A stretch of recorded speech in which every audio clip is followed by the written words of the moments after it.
A atividade aqui começa outro ano, a título lugar outro ano, janeiro 25, 2024, nós temos 6 km e 10 km.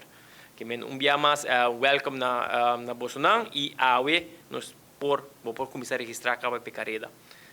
Alguma informação de carreira tá que essa aqui está um lugar no Centro Deportivo Libertador Betico Cruz e esta começa às 6 horas de manhã.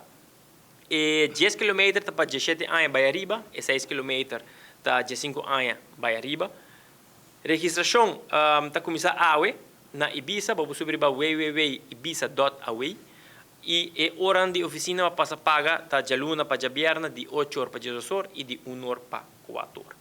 Nós também temos algo especial, qual é Early Bird Special, qual para 35 florin, botar aí BEP personalizado com o nome de budget, botar aí dry fit t-shirt e botar aí o finisher medal.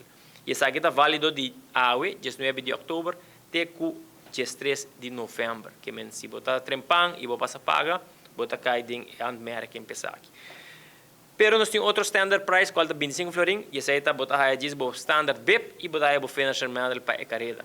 Que se você não está desejando de ter dry fit t-shirt, nós temos outro preço para botar para participar da carreira. Eu quero trazer algum ponto importante para todos os participantes, como você tem em conta com arriba o dia de carreira, nós também temos time limit de 2 horas.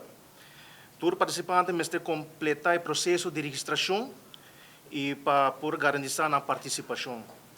A fecha de registração será dia 19 de janeiro 2024, ou se nós chega 1000 candidato limitado de 1000 participantes.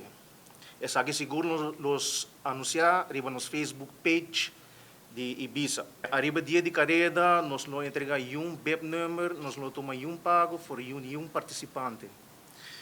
Lo que trata a premiação, nós não damos resultado de via arriba mesmo dia de carreira, onde caminho nós vai sacar for de 10 km e 6 km, e top 3 overall winners não, masculino e feminino, essa aqui não seguro vai receber um troféu, e também o top 3 não, masculino e feminino, em cada categoria de idade, e essa aqui não vai receber um medal.